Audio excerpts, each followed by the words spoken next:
नमस्कार प्यारे विद्यार्थियों। गुहिल राजवंश हम पढ़ रहे थे और उसमें महाराणा राज सिंह को हमने पिछली क्लास में पढ़ा। बड़ा ही इंटरेस्टिंग इतिहास महाराणा राज सिंह का था।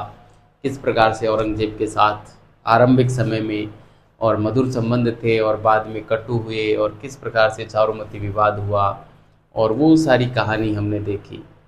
उससे आगे का इतिहास आज हम पढ़ेंगे। और राज सिंह की मृत्यु के बाद शासक बने महाराणा जय सिंह।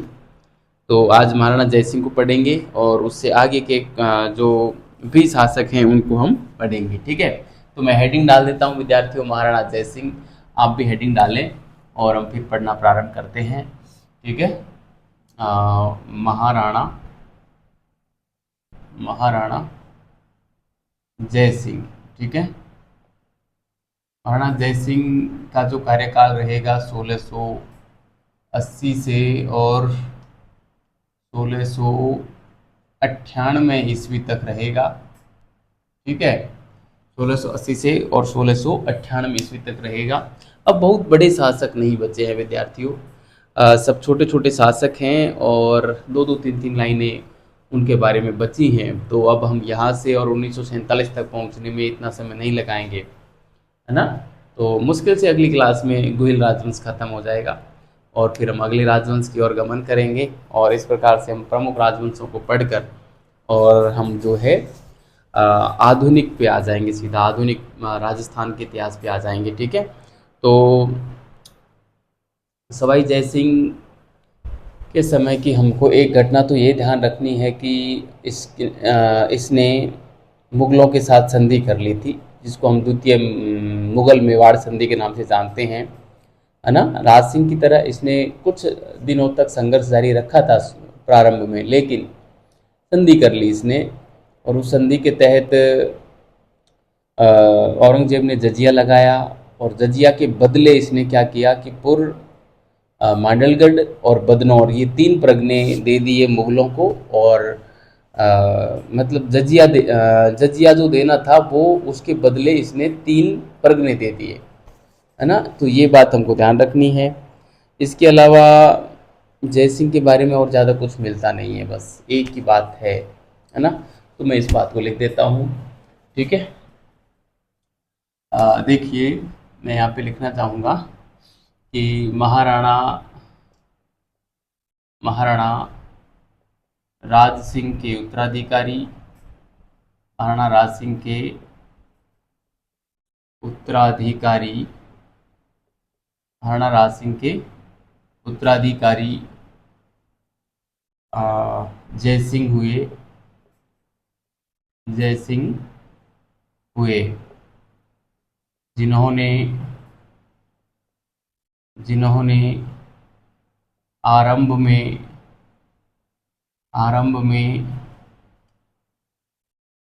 राज सिंह की तरह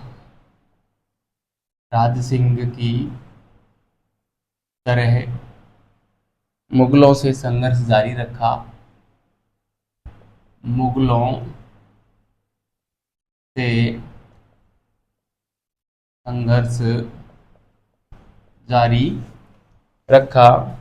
से संघर्ष जारी रखा, मगर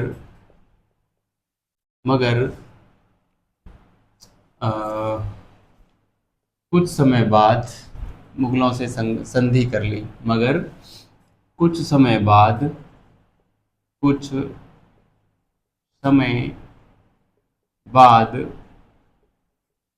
मुगलों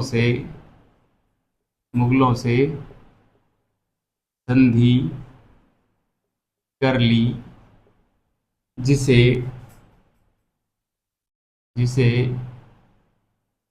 दूसरी मुगल मेवाड़ संधि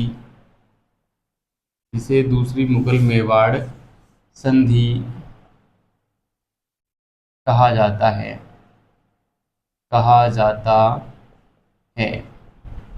ना, जिसे दूसरी मुगल मेवाड़ संधि कहा जाता है। लगभग 24 जून 1681 को यह संधि हुई थी, है ना।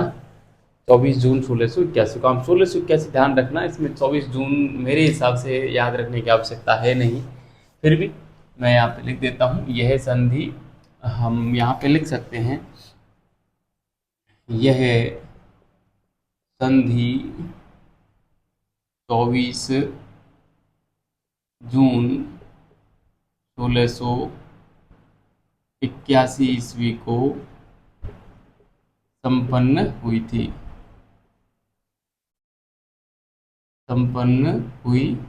ठीक है। यह संधि 24 जून 1681 ईस्वी को संपन्न हुई थी। तो ये था संधि में। अब संधि के ये तो संधि की डेट थी। अब संधि में क्या था देखिए, मतलब संधि के तहत सवाई जयसिंह ने, सवाई नहीं था, सवाई जयसिंह मेवाड़ जयपुर का शासक था। जयसिंह ने मेवाड़ में जजिया लगाना स्वीकार कर लिया और जजिया के बदले उसने पुर, मांडलगढ़ और बदनौर के परगने औरंगजेब को दिए, ठीक है। मैं यहाँ पे लिखूंगा आगे कि संधि के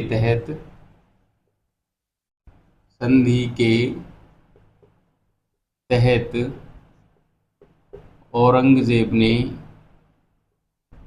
औरंगजेब ने मेवाड़ पर जजिया लगाया, मेवाड़ पर जजिया लगाया, जिसके बदले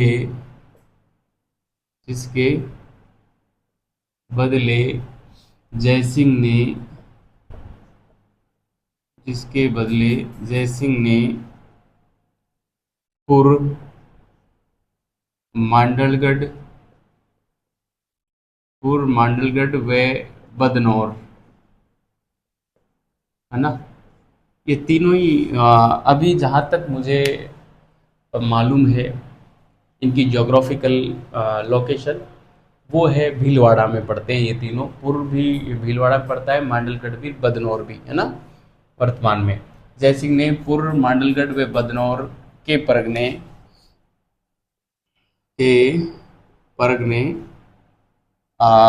लगाया, जिसके बदले जयसिंह ने पूर्व मांडलगढ़ व बदनौर के परगने औरंगजेब को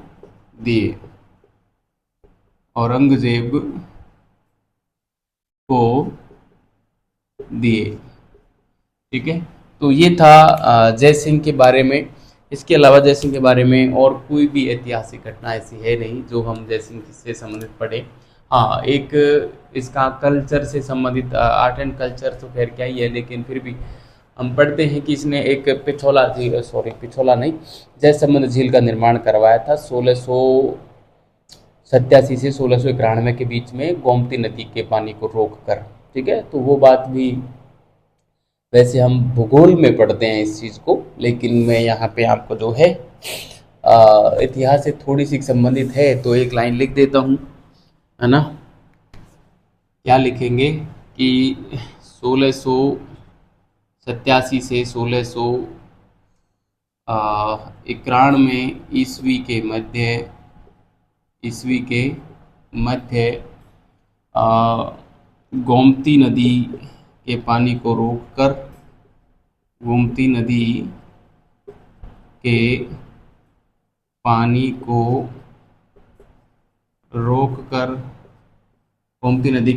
रोककर जयसमंद झील का निर्माण करवाया था। जयसमंद झील का निर्माण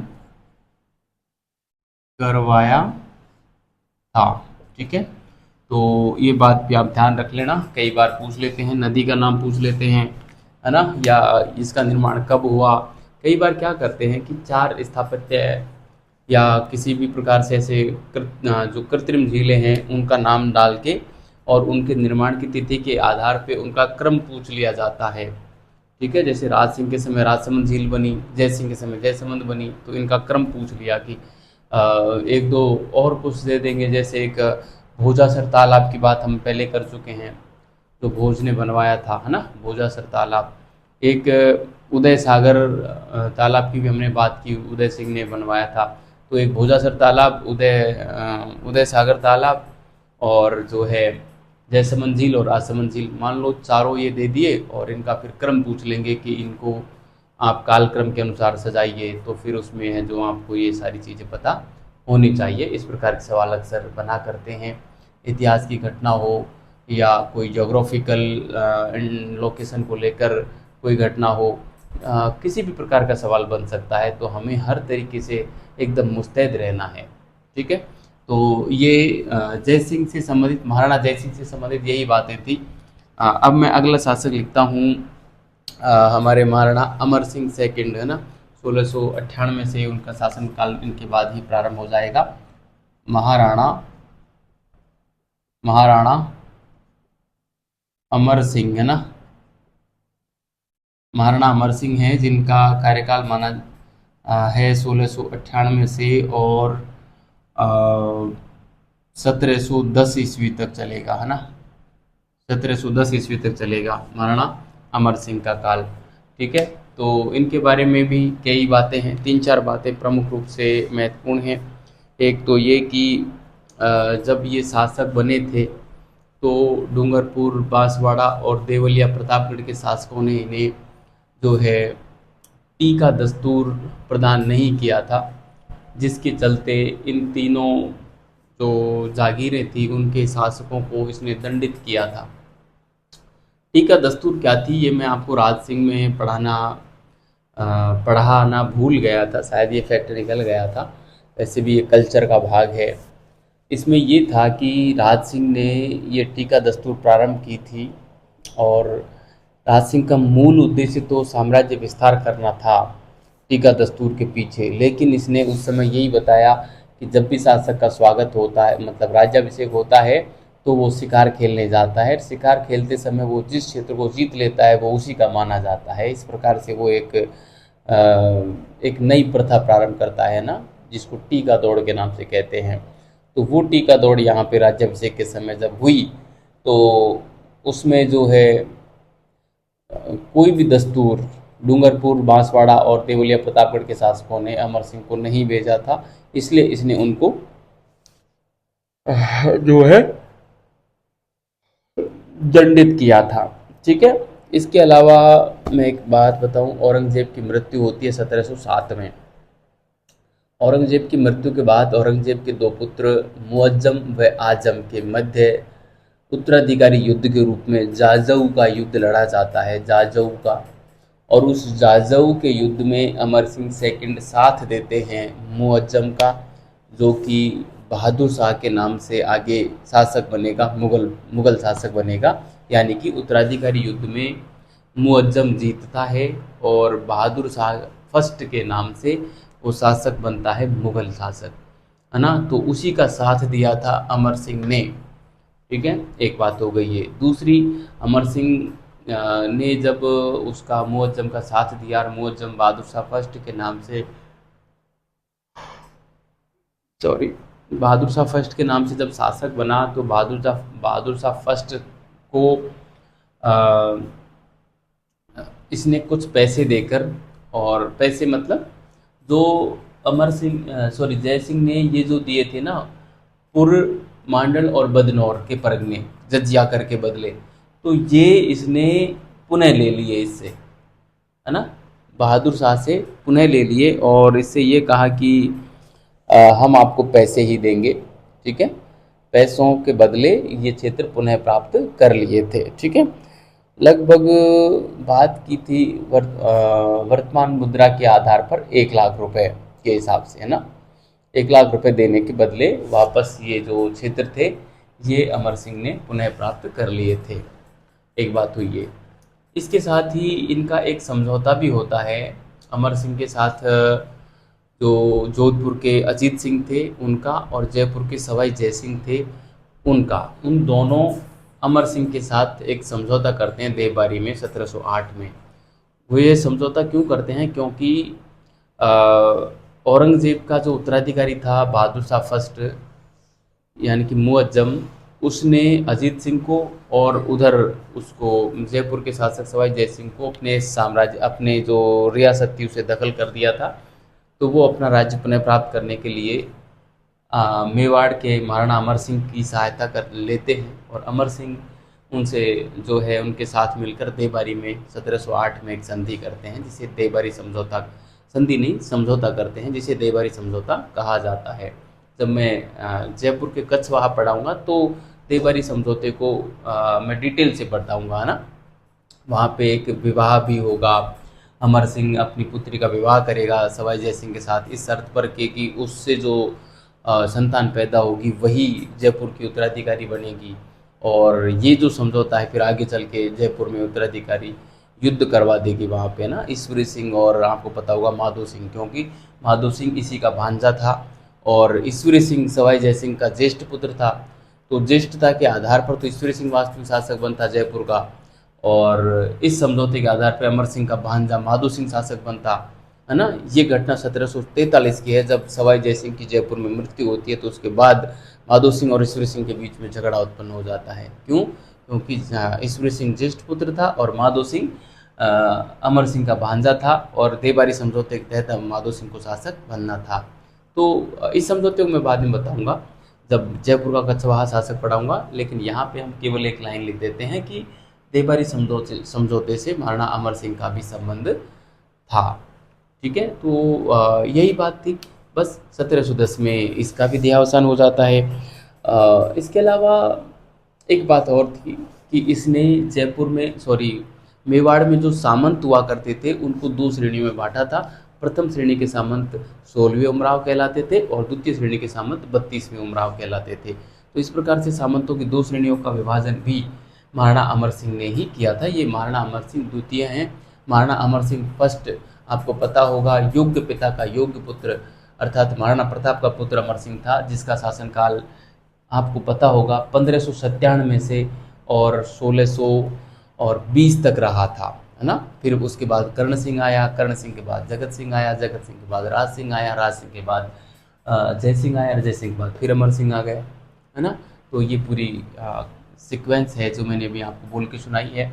आगे भी हम इसी प्रकार से सीक्वेंस में पढ़ते चलेंगे तो आपको पूरी कहानी एकदम दिमाग में सेट हो जाएगी।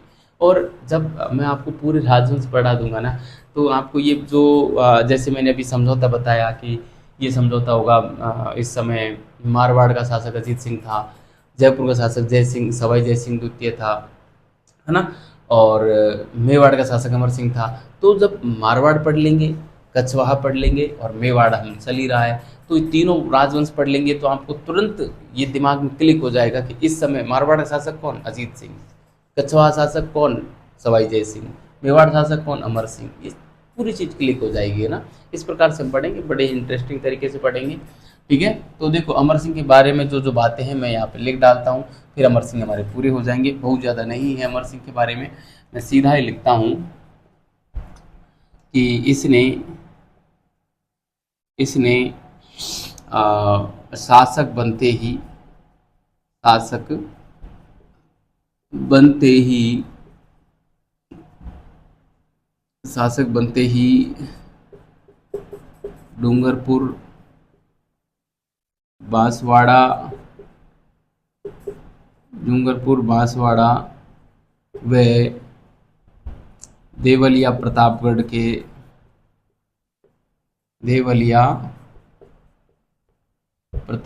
के शासकों को पराजित किया, को दंडित किया था,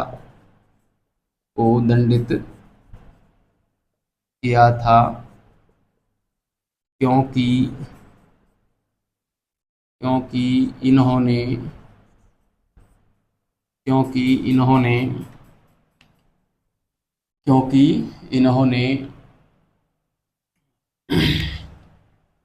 अमर सिंह को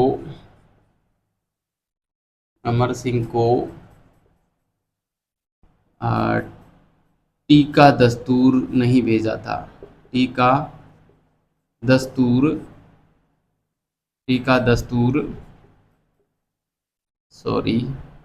दस्तूर नहीं भेजा था। ठीक है, टी का दस्तूर क्या होता है मैंने आपको बता ही दिया।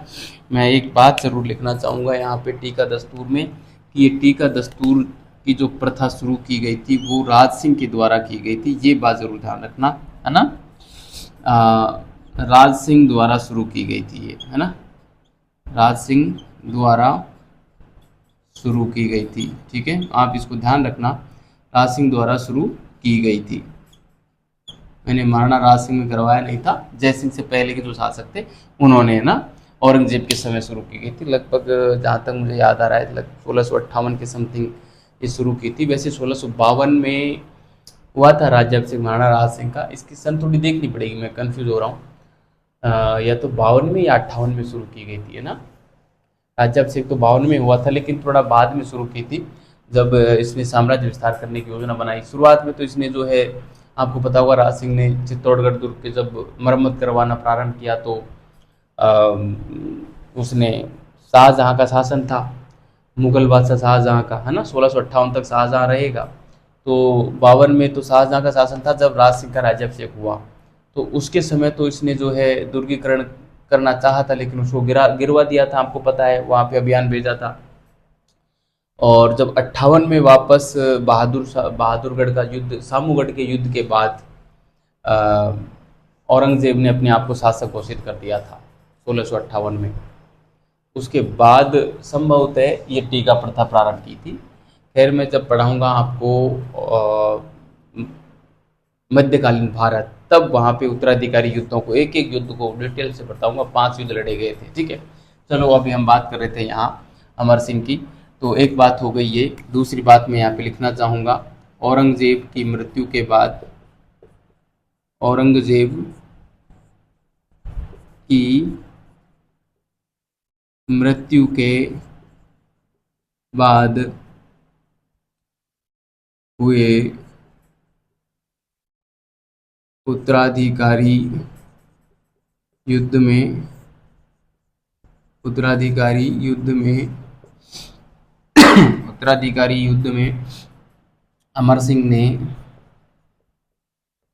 अमर सिंह ने मुअज्जम का साथ दिया था, मुअज्जम का साथ आजम के विरुद्ध दिया, है ना, आजम के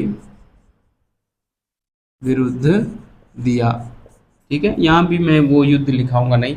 वैसे जो ये जो युद्ध लड़ा गया था, यहाँ पे जाजऊ का युद्ध लड़ा गया था ना, जाजऊ का युद्ध, ये ध्यान रखना, जाजऊ का युद्ध लड़ा गया था 1707 में। ठीक है, जाजऊ का युद्ध लड़ा गया था। इसमें ये जो मुअज्जम था वो जीता था, और मुअज्जम फिर बहादुर शाह फर्स्ट के नाम से मुगल बादशाह बना था। ये आप लिखना चाहें तो ऐसे लिख सकते हैं, बस मैं शॉर्ट में ही लिख देता हूँ।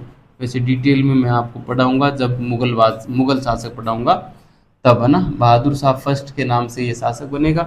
आपको पता ही होगा, बहादुर शाह सेकंड जो था वो जफर नाम से कविताएं लिखता था, और उसको बहादुर शाह जफर के नाम से जानते थे। और जो कि मुगल बादशाह, अंतिम मुगल बादशाह था, जो कि आपको याद होगा, भारत में जब 1857 की क्रांति हुई तब मुगल बादशाह बहादुर शाह जफर ही था, जो कि अंतिम भी था, चूँकि 1857 के बाद अंग्रेज़ों ने और पूर्ण रूप से मुगल राजवंश को समाप्त कर दिया था। ठीक है, तो बहादुर शाह फर्स्ट ये था, और बहादुर शाह सेकंड कहाँ था, 1857 क्रांति के समय। जाजऊ का युद्ध हुआ 1707 में। इसमें मुअज्जम जीतता है, आजम को पराजित करता है जाजऊ के युद्ध में।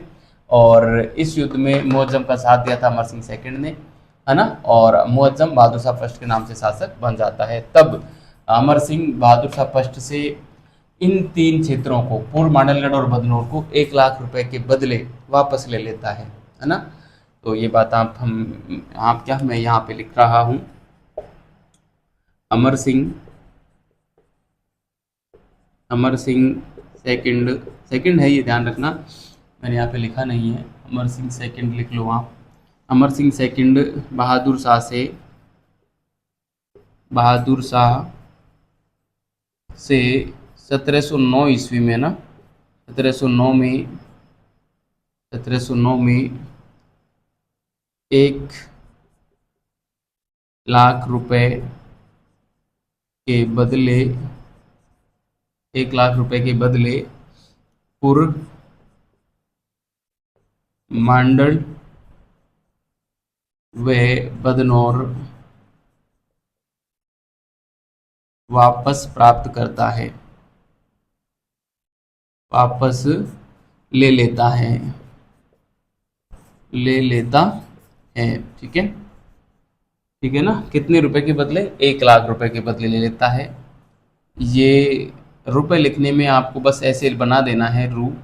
ये हमारा रुपए का जो हमारी मुद्रा है उसका प्रतीक चिन्ह है, जो कि जो उदय कुमार थे मुंबई आईआईटी के, मुंबई आईआईटी के स्टूडेंट थे शायद, उन्होंने बनाया था ये प्रतीक चिन्ह, जिसको आरबीआई ने स्वीकार किया कि हमारे जो रुपये का जो प्रतीक चिन्ह है वो ये होना चाहिए। ठीक है, तो ये 1709 की घटना हो गई एक। हाँ, 1708 की घटना हम थोड़ी सी छोड़ गए, बीच में यहाँ पे आनी चाहिए थी, लेकिन कोई दिक्कत नहीं है, आप याद रखना। 1708 में अमर सिंह के साथ, अमर सिंह के साथ मारवाड़ शासक, मारवाड़ शासक अजीत सिंह, वही अजीत सिंह जिनकी जान बचाई थी दुर्गादास राठौड़ ने, है ना, औरंगजेब से, दिल्ली से बचा कर लाए थे। बताऊंगा मैं जब अजीत सिंह पढ़ाऊंगा। मारवाड़ के अजीत सिंह व जयपुर के, जयपुर के सवाई जय सिंह, सवाई जय सिंह ये द्वितीय है ना, सवाई जय सिंह द्वितीय ने देवबारी समझौता किया था, देवबारी समझौता किया था। ठीक है, देवबारी समझौता किया था। देखिए विद्यार्थियों, मैं यहाँ पे जयपुर का सवाई जय सिंह सेकंड लिखा है। दरअसल 1708 तक तो ये जयपुर के सवाई जय सिंह नहीं थे, क्योंकि जयपुर का अस्तित्व ही नहीं था 1708 में। आमेर के शासक थे तब तक ये, है ना, आमेर ही इनकी राजधानी हुआ करती थी। लेकिन 1727 में आपको पता है 18 नवंबर 1727 के दिन, और जयपुर शहर की नींव डाली थी सवाई जय सिंह के एक दरबारी विद्वान थे बंगाली वास्तुकार विद्याधर भट्टाचार्य ने, और उसके बाद जो है जयपुर बसाया गया था। नींव तो किसी और ने डाली थी, विद्याधर भट्टाचार्य तो जयपुर का वास्तुकार था, है ना। नींव का जो पहला पत्थर रखा था वो शायद पुंडरीक रत्नाकर ने रखा था, शायद बता रहा हूँ ना, एग्जैक्टली मेरे को अभी याद नहीं आ रहा है, लेकिन पुंडरीक रत्नाकर ने शायद रखा था। आप देख लेना, या फिर जब मैं कछवाहा पढ़ाऊंगा तो डिटेल में बताऊंगा वहाँ पे, है ना। सवाई जय सिंह की जो सांस्कृतिक कला है उसके ऊपर एक क्लास पूरी लूँगा, जैसे कुंभा परली। ठीक है, तो ये था पूरा महाराणा अमर सिंह सेकंड के बारे में। एक बात और मैं लिख देता हूँ अमर सिंह के बारे में, फिर अमर सिंह हमारे पूरे हो जाएंगे, कि अमर सिंह ने, अमर सिंह ने, अमर सिंह ने मेवाड़ में, या मेवाड़ के सामंतों को 2 श्रेणियों में बांटा, सामंतों को 2 श्रेणियों में बांटा, है ना, 2 श्रेणियों में बांटा था। कौन कौन सी 2 श्रेणियां थी? पहली श्रेणी में तो प्रथम श्रेणी के जो सामंत थे वो 16वें उमराव कहलाते थे, है ना। प्रथम श्रेणी ये तो कहलाए 16वें उमराव, और एक है दूसरी श्रेणी, दूसरी श्रेणी ये है 32वें उमराव, 32वें उमराव। ये 2 श्रेणियां थी। अमर सिंह ने मेवाड़ के सामंतों की 2 श्रेणियां बनाई। प्रथम श्रेणी में 16वें उमराव, और द्वितीय श्रेणी के जो सामंत थे वो 32वें उमराव कहलाए थे। बाद में जाके इसमें एक और श्रेणी जुड़ी जो गोल कहलाती थी, गोल, है ना। तो वर्तमान में हम पढ़ते हैं कि मेवाड़ में सामंतों की कितनी श्रेणियां हैं, तो 3। कौन कौन सी? प्रथम श्रेणी के सामंत 16वें उमराव, द्वितीय श्रेणी के सामंत 32वें उमराव, और तृतीय श्रेणी के सामंत गोल कहलाते हैं। ठीक है, तो सामंतवाद वाला टॉपिक भी हमारे पाठ्यक्रम में जहाँ तक मेरे को याद आ रहा है, तो वो भी अच्छे से पढ़ना है। ठीक है, वैसे मैं सामंतों को जब जब मैं करवाऊंगा ये शासक तो पूरा करवा दूंगा। ठीक है, तो इस प्रकार से आपने इसको उतार लिया होगा। ये अमर सिंह हमारे पूरे होते हैं, अमर सिंह के बाद अगले शासक हम पढ़ेंगे, तब तक आप इसको उतारें। मैं इसको मिटा देता हूँ और हम आते हैं अगले शासक पे। ठीक है, वो हमारे यहाँ होंगे संग्राम सिंह, महाराणा संग्राम सिंह। ठीक है, मैं इसको मिटा रहा हूँ विद्यार्थियों। आपको ये सब कुछ अच्छे से समझ में आ रहा होगा, पूरी कहानी समझ में आ रही होगी, इतिहास इंटरेस्टिंग लग रहा होगा, ऐसी मुझे आशा है। किसी प्रकार की बोरियत महसूस आप नहीं कर रहे होंगे। वैसे भी 1 घंटे की क्लास में क्या ही बोर होंगे आप। 1 घंटे क्लास में तो बस एक तरीके से स्टार्टिंग हम करते हैं, ख़त्म हो जाती है क्लास, आनंद आने लगता है पढ़ने में और चीज़ खत्म हो जाती है ना। देखो, किसी भी सब्जेक्ट को पढ़ो तो इस लेवल पे पढ़ो कि उसमें उसको आप जी सको, है ना। नौकरी के लिए पढ़ोगे तो थोड़ा सा इतिहास को याद रखना थोड़ा कठिन होगा। ठीक है, इतिहास इसलिए याद रखो कि आखिर हुआ क्या था, ये हमें तो पता चले कि आखिर इस शासक के समय हुआ क्या था। तो बस 2-2 3 दिन घटनाएं आराम से याद रह जाती है ना। लेकिन अब जब आप नौकरी के लिए पढ़ोगे ना, तो एक अलग से प्रेशर रहता है। तो कभी भी नौकरी के लिए नहीं, नौकरी के लिए मत पढ़ो। हमेशा पढ़ो तो इसलिए पढ़ो कि मुझे ज्ञान हो जाए, बस कि आखिर मुझे ये पता चल जाए कि आखिर हुआ क्या था। आराम से चीज़ें याद हो जाएंगी फिर, है ना। तो आइए हम पढ़ते हैं महाराणा संग्राम सिंह के बारे में। अगला शासक बनेगा महाराणा महाराणा संग्राम सिंह, है ना। वैसे राणा सांगा जो था वो भी संग्राम सिंह था, लेकिन वो सांगा के नाम से फेमस हो गया। ये महाराणा संग्राम सिंह थे 1710 से और 1734 ईस्वी तक इनका जो है कार्यकाल रहेगा। काफ़ी ठीक ठाक कार्यकाल है ना। तो संग्राम सिंह के बारे में ज़्यादा कुछ है नहीं, बस 2 घटनाएं हैं। सॉरी।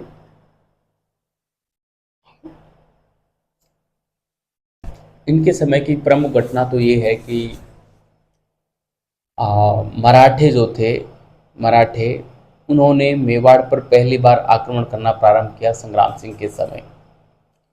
और इन मराठों के आक्रमण से परेशान होकर जयपुर के जो शासक थे सवाई जय सिंह, उनकी सलाह पर और संग्राम सिंह ने राजपूताने के सभी शासकों को बुलाकर उनका एक सम्मेलन आयोजित करने का निर्णय लिया, जो कि 17 जुलाई 1734 को होना था। भीलवाड़ा के हुरडा नामक स्थान पर वो सम्मेलन होना था, लेकिन 17 जुलाई आने से पहले ही संग्राम सिंह सल्ट गए, मर गए बेचारे। और इस जो हुरडा सम्मेलन होना था उसकी अध्यक्षता संग्राम सिंह को करनी थी, लेकिन जब ये मर गए, इनकी डेथ हो गई, तो इनके जो उत्तराधिकारी बने जगत सिंह द्वितीय, वो फिर हुरडा सम्मेलन की अध्यक्षता करते हैं और उसके समय ये सम्मेलन संपन्न होता है। तो एक घटना तो हो गई ये, है ना। इसके अलावा बस यही है इनके बारे में, यही है कि पहला तो ये कि मराठों ने मेवाड़ पर आक्रमण करना प्रारंभ किया, और दूसरा ये हुरडा सम्मेलन वाली बात, बस। बाकी तो आर्ट एंड कल्चर में संग्राम सिंह ने, आपको पता होगा, सहेलियों की बाड़ी का निर्माण करवाया था उदयपुर में। हाँ, उदयपुर में सहेलियों की बाड़ी का निर्माण करवाया था। और एक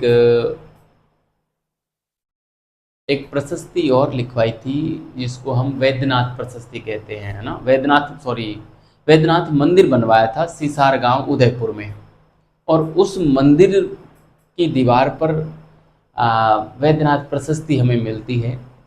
और उस प्रशस्ति में यह जानकारी मिलती है कि इस संग्राम सिंह ने मुगलों के एक सेनापति थे रणजान खान, उनको पराजित किया था बांधनवाड़ा युद्ध में। एक ये बात भी इस बात की जानकारी भी मिलती है। तो एक तीसरी घटना भी हम इसके बारे में लिख देंगे, 2 नहीं है 3 है, और यदि कल्चर वाला भाग भी ऐड करें तो 4 घटनाएं हैं, बस हो जाएगा ये पूरा। ठीक है, तो मैं यहाँ पे लिखना प्रारंभ करता हूँ। सबसे पहली बात क्या लिखेंगे कि इनके समय में सर्वप्रथम मेवाड़ में सर्वप्रथम, मेवाड़ में सर्वप्रथम, देखो सर्वप्रथम यदि मैं पहले लिख देता सर्वप्रथम मेवाड़ में तो गलत होता, मेवाड़ में सर्वप्रथम है ना। सर्वप्रथम तो मराठों का जो हस्तक्षेप हुआ था वो हुआ था बूंदी में, है ना, इसलिए मैंने ये सर्वप्रथम को बाद में लिखा। यदि पहले लिखता कि इनके समय में सर्वप्रथम मेवाड़ में मराठों का आक्रमण हुआ तो ये लाइन गलत हो जाती है ना। वैसे तो अर्थ हम निकाल लेते हैं कि भाई मेवाड़ में सर्वप्रथम मराठे कब आए, संग्राम सिंह के समय आए, लेकिन ऐसा लिखने से सर्वप्रथम मेवाड़ में तो गलत हो जाता क्योंकि सर्वप्रथम बूंदी में हुआ था, लेकिन मेवाड़ में सबसे पहले आक्रमण मराठों का कब हुआ, मेवाड़ में सर्वप्रथम, तो फिर ये बात सही हो जाती है संग्राम सिंह सेकंड, है ना, जो कि राजपूतानी की सर्वप्रथम नहीं थी। बस मेरा कहने का मतलब ये है, राजपूतानी में सर्वप्रथम मराठों का आक्रमण कहाँ हुआ, बूंदी में हुआ, ठीक है, अब ध्यान रखना। इनके समय में मेवाड़ में सर्वप्रथम मराठों का आक्रमण प्रारंभ हुआ, मराठों का आक्रमण प्रारंभ हुआ, ठीक है। और इस आक्रमण से बचने हेतु, है ना, मराठों से मैं इसी में कंटिन्यू कर लेता हूँ। इनके या मैं लिखूँ मराठों के आक्रमणों से बचने हेतु सवाई जय सिंह जयपुर का शासक था, उसकी सलाह पर सवाई जय सिंह की सलाह पर, सवाई जय सिंह की सलाह पर एक सम्मेलन बुलाने का निर्णय लिया, की सलाह पर संग्राम सिंह ने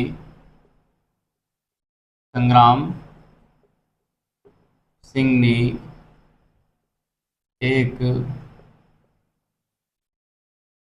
सम्मेलन बुलाने का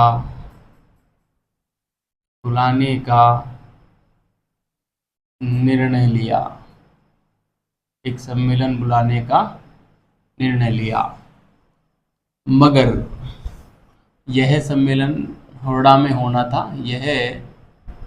यह सम्मेलन 17 जुलाई 1734 ईस्वी को हुरडा, कहाँ पड़ता है, भीलवाड़ा में, हुरडा में होना था।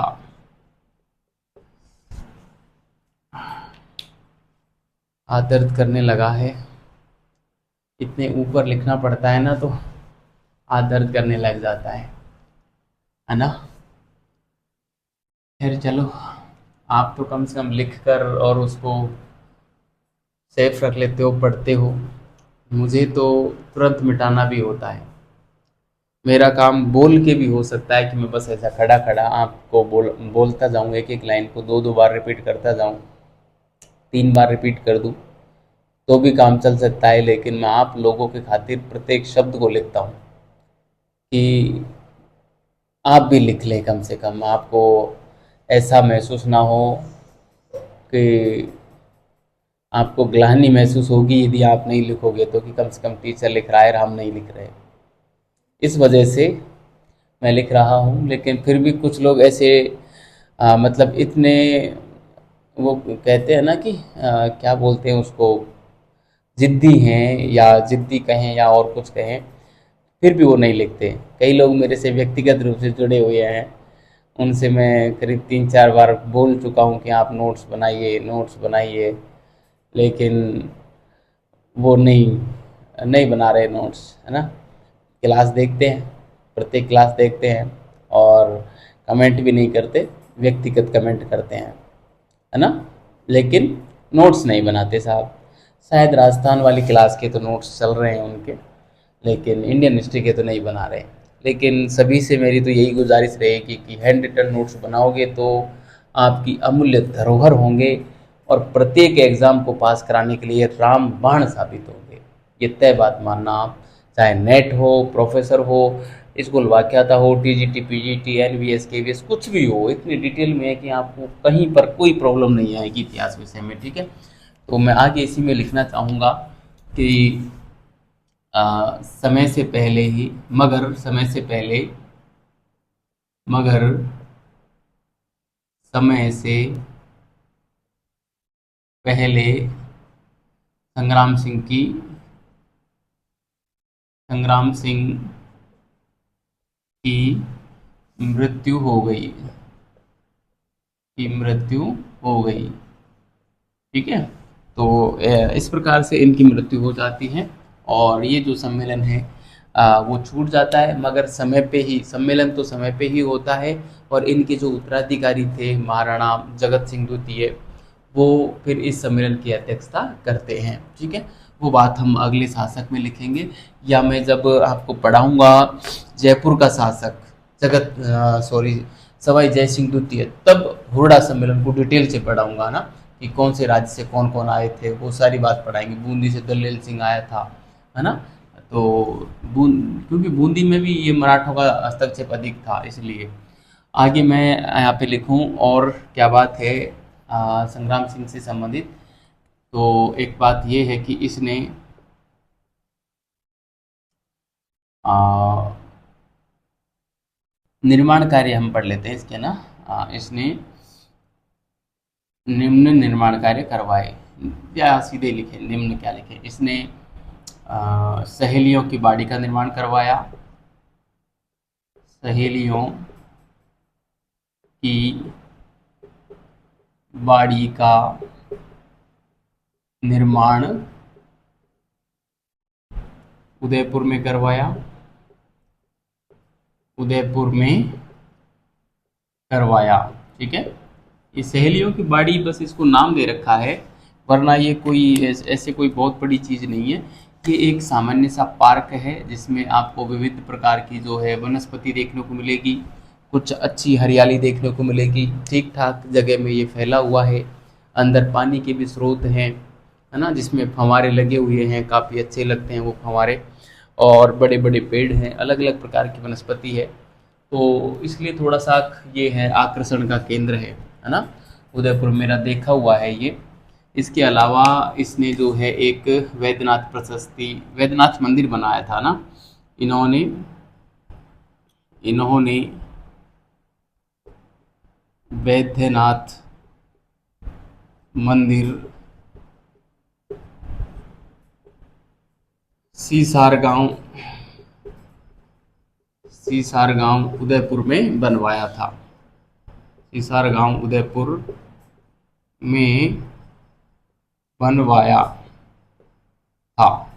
ठीक है, इस मंदिर में, इस मंदिर में हमको वैद्यनाथ प्रशस्ति मिलती है, एक प्रशस्ति मिलती है जिसे वैद्यनाथ प्रशस्ति कहते हैं ना। ठीक है, तो हम लिखेंगे कि इसमें वैद्यनाथ प्रशस्ति लगी हुई है, वैद्यनाथ प्रशस्ति लगी है, लगी है, जिससे मांधनवाड़ा युद्ध की जानकारी मिलती है, मांधनवाड़ा युद्ध की जानकारी मिलती है, जानकारी मिलती है। ठीक है, बांधनवाड़ा युद्ध की जानकारी मिलती है, और इस युद्ध में संग्राम सिंह मुगल शासक, मुगल सेनापति रणजान खान को पराजित करता है ना, जिसमें मैं यहाँ पे लिखूंगा, जिसमें, जिसमें संग्राम सिंह, संग्राम सिंह मुगल सेनापति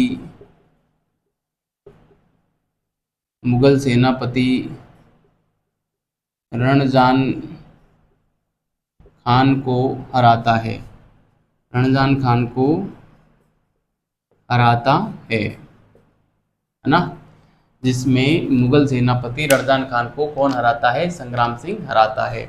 तो विद्यार्थियों, ये था हमारे संग्राम सिंह के बारे में कुछ बातें थी, वो मैंने यहाँ पे आपको बताई।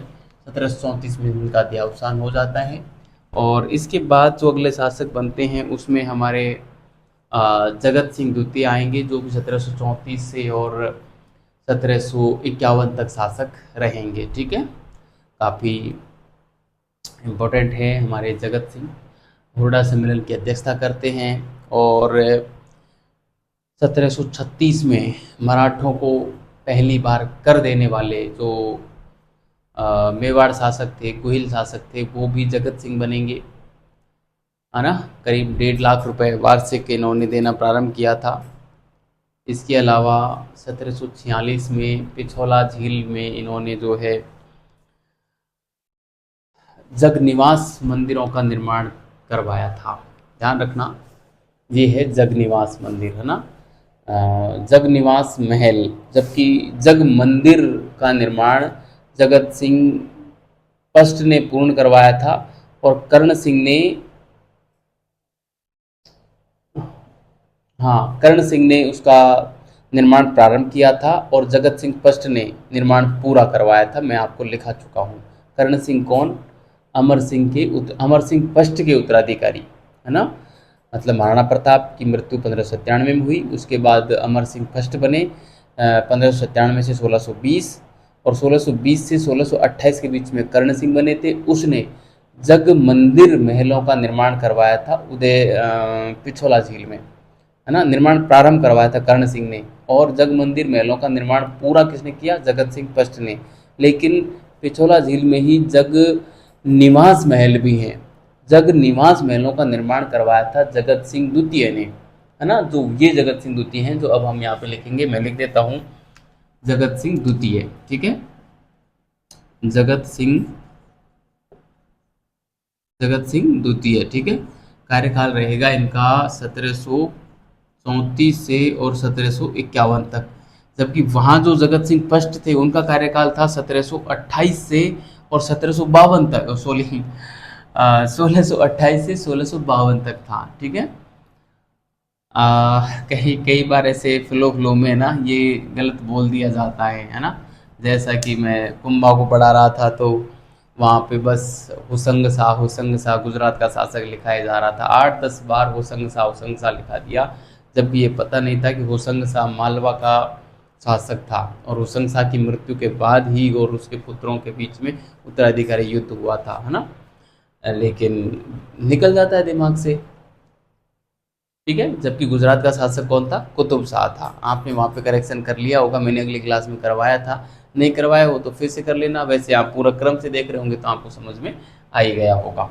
ठीक है, अब देखो जगत सिंह सेकंड के बारे में हम यहाँ पे पढ़ेंगे। तो एक बात तो हो गई क्या कि इसने हुरडा सम्मेलन की अध्यक्षता की। सबसे पहले मैं लिख देता हूँ, है ना, यहाँ पे मैं लिख देता हूँ, इसने हुरडा सम्मेलन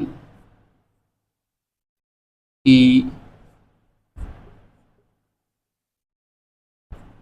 अध्यक्षता की, है ना। एक बात तो ये हुरडा सम्मेलन की अध्यक्षता की। दूसरी बात क्या होगी इसमें? दूसरी बात होगी जगत सिंह ने इसने हुरडा सम्मेलन की अध्यक्षता की। हाँ, 1636 में, ये 34 में हुआ था, है ना। 1600 क्या, सॉरी 1700 की घटना चल रही है। 1736 ईस्वी में पहली बार मराठों को कर दिया, है ना। मराठों को कर दिया, कितना दिया?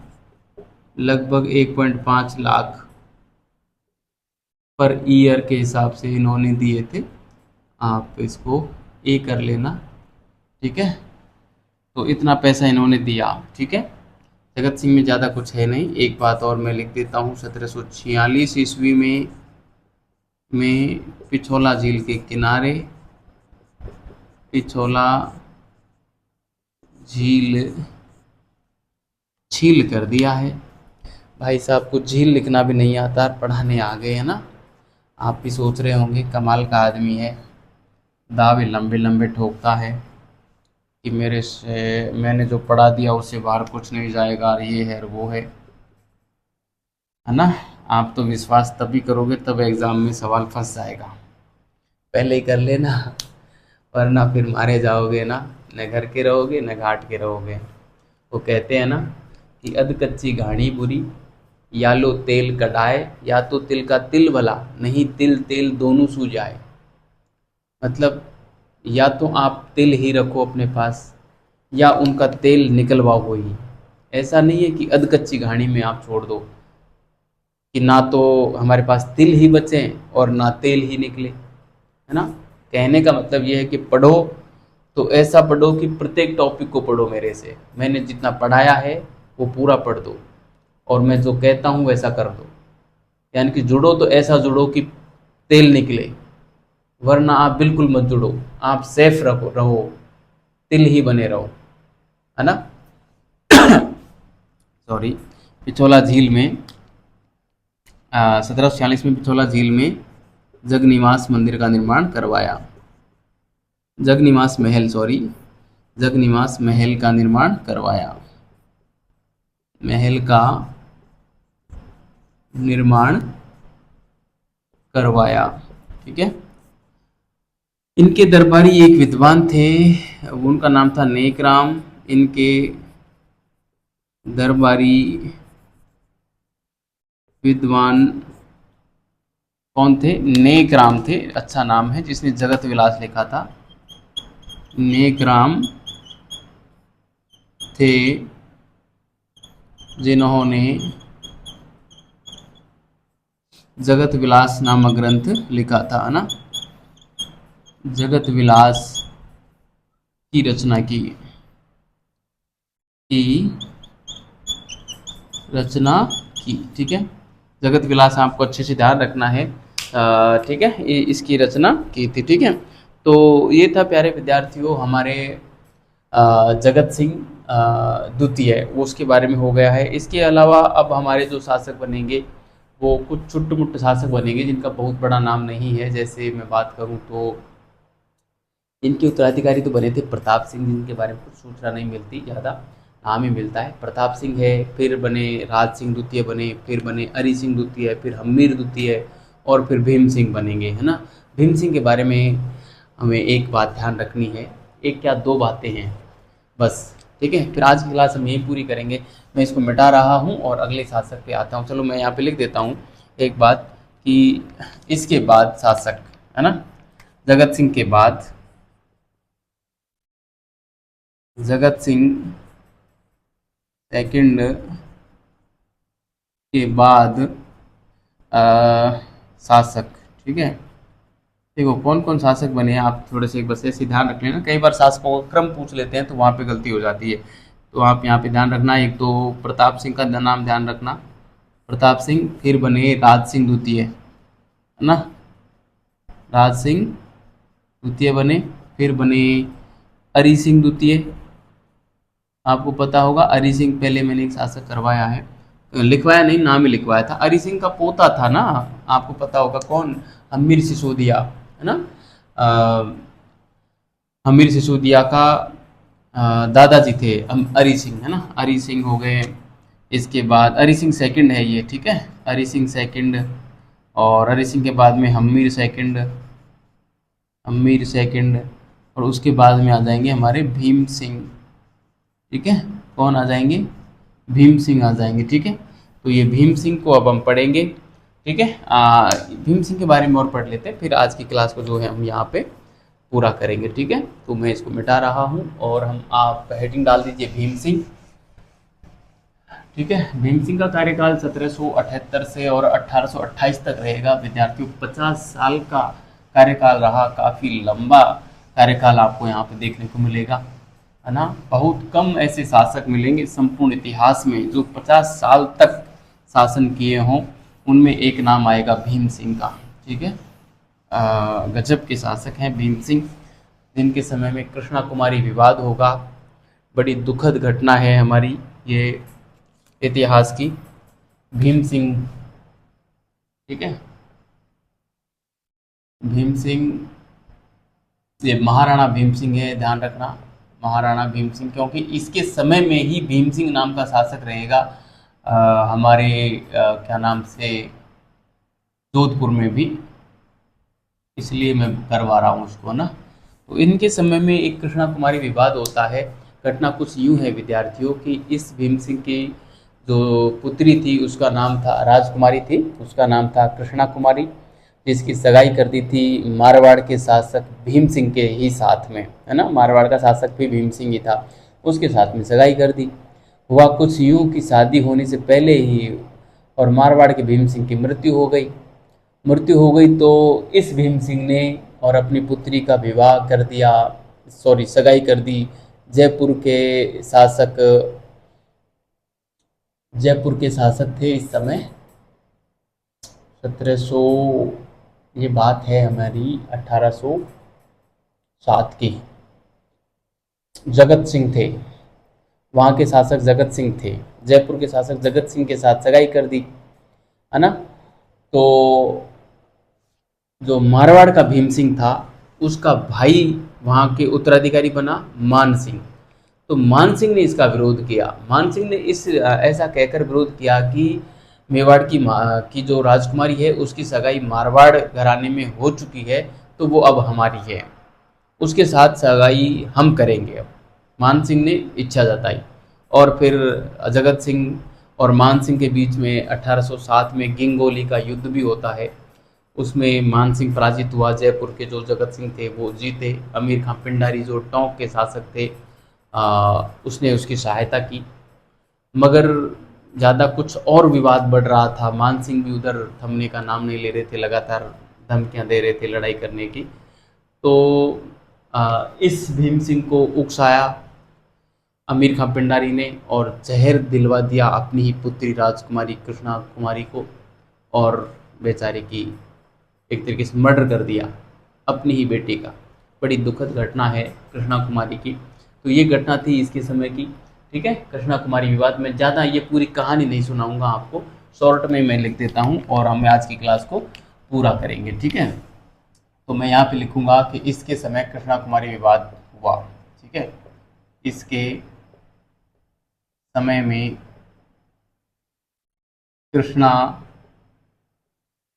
कुमारी विवाद हुआ, कृष्णा कुमारी विवाद हुआ, ठीक है, कृष्णा कुमारी विवाद हुआ विद्यार्थियों। 1807 की ये घटना है, आप ध्यान रखना। कृष्णा कुमारी कौन थी, देखो मैं यहाँ पे लिखूंगा शॉर्ट में। कृष्णा कुमारी कौन थी, ये मेवाड़ के भीम सिंह की पुत्री थी, भीम सिंह की पुत्री थी, ठीक है। प्रथम सगाई मारवाड़ शासक भीम सिंह के साथ, मारवाड़ शासक भीम सिंह के साथ, ठीक है। और दूसरी सगाई की आवश्यकता क्यों पड़ी, क्योंकि इसकी मृत्यु हो गई थी। दूसरी सगाई की जयपुर के जगत सिंह के साथ, है ना, सॉरी, जयपुर शासक जगत सिंह के साथ, ठीक है, ठीक है ना। तो ये मामला था। भीम सिंह की जब मृत्यु हुई तो इस भीम सिंह का उत्तराधिकारी हुआ मान सिंह, है ना, मान सिंह, ठीक है। तो मान सिंह और जगत सिंह के बीच में एक युद्ध होता है, गिंगोली का युद्ध। कौन सा युद्ध होता है, गिंगोली युद्ध होता है कृष्णा कुमारी को लेकर 1807 में, ठीक है। 1807 में गिंगोली का युद्ध होता है। जगत सिंह की जो है विजय होती है, इसमें विजयी हुआ जगत सिंह, है ना, विजयी हुआ जगत सिंह। इसमें जगत सिंह का जो साथ दिया था वो अमीर खां पिंडारी ने दिया था। अमीर खां पिंडारी भी इसके साथ में था, है ना, अमीर खां पिंडारी इसके साथ था, ठीक है, अमीर खां पिंडारी साथ था। मगर आगे चलकर जो है मतलब विवाद ज़्यादा बढ़ रहा था, तो 1810 में भीम सिंह ने अपनी ही पुत्री कृष्णा कुमारी का और अमीर खान पिंडारी के कहने पर जहर दे दिया, जिसकी वजह से उसकी मृत्यु हो गई। ठीक है, तो मैं यहाँ पे लिखूंगा कृष्णा कुमारी की मृत्यु। कृष्णा कुमारी की मृत्यु कब हुई? 1810 में, है ना। कारण जहर के कारण, है ना। भीम सिंह ने जहर दे दिया, है ना। भीम सिंह ने जहर दिया अमीर खां पिंडारी के उकसाने पर, है ना। अमीर खां पिंडारी के उकसाने पर, ठीक है, अमीर खां पिंडारी के उकसाने पर, और कृष्णा कुमारी को जहर दे दिया गया भीम सिंह अपने ही पिता के द्वारा, जिसके चलते 1810 में और कृष्णा कुमारी की डेथ हो जाती है। इस प्रकार से ये मामला शांत होता है। ठीक है, और इसके समय की एक घटना और है कि 1818 में इसने मतलब भीम सिंह बड़ा ही परेशान हो गया था। एक तो मराठों के आक्रमण हो रहे थे, दूसरा ये पिंडारियों के भी आक्रमण होने लगे थे। तो मराठे और पिंडारी दोनों से भीम सिंह इतना परेशान हो गया कि 1818 में भीम सिंह ने और अंग्रेजों के साथ संधि कर ली। ठीक है, तो मैं यहाँ पे सीधा एक बात और लिख देता हूँ कि भीम सिंह ने 1818 में, मैं सीधा लिखूंगा 1818 ईस्वी में भीम सिंह ने पिंडारी व मराठों से परेशान होकर अंग्रेजों से संधि कर ली। अंग्रेजों से संधि कर ली। ठीक है, 1818 में ये संधि की थी। ये भी पूछते हैं कई बार कि मेवाड़ का वह कौन सा शासक था जिसने अंग्रेजों के साथ संधि की थी, तो ये था हमारे भीम सिंह था। ठीक है, तो चलो आज की क्लास समाप्त करते हैं। काफ़ी समय हो गया है, 11:53 हो गए रात के। आपको दिख रहा होगा रात के लगभग 12 बजे क्लास चल रही है विद्यार्थियों। बड़ा ये स्ट्रगल है, तो आप भी मेरे साथ संघर्ष करते रहिए, लगातार पढ़ते रहिए, बार बार पढ़िए, एक दूसरे को कनेक्ट करते हुए पढ़िए कि मेवाड़ का शासक इस समय ये था, तो जयपुर का कौन था, मारवाड़ का कौन था, मारवाड़ का वो शासक था तो उसके समय कहाँ का शासक कौन था। मतलब इस प्रकार से आप रिलेट करके पढ़ोगे तो इतिहास बड़ा ही इंटरेस्टिंग और आपको बड़ा ही आसान लगेगा, है ना। और मैं फिर कह रहा हूँ, एग्ज़ाम पास करने की दृष्टि से इतिहास मत पढ़िए, इतिहास इसलिए पढ़िए कि आपकी एग्ज़ाम पास हो जाए, सॉरी आपको नॉलेज हो जाए कि वास्तव में घटित क्या हुआ था, है ना, वास्तव में हुआ क्या था। कि भीम सिंह के बारे में पढ़ रहे हो तो सबसे पहले ये ध्यान रखो कि भीम सिंह के बारे में मुझे कितनी बातें ध्यान रखनी है। 2 बातें, कौन सी? एक तो कृष्णा कुमारी विवाद और दूसरा अंग्रेजों के साथ संधि, है ना। कृष्णा कुमारी विवाद ध्यान रखोगे तो अंग्रेजों के साथ संधि वैसे ही आ जाएगी। क्यों? क्योंकि कृष्णा कुमारी विवाद में पिंडारी और मराठों से ये परेशान, मराठों से तो परेशान नहीं थे ही, खास साथ में पिंडारी से परेशान हो गए थे। इस वजह से ये चल के परेशान हो गए और अपने राज्य की सुरक्षा का भार अंग्रेजों को सौंप कर मुक्त हो गए।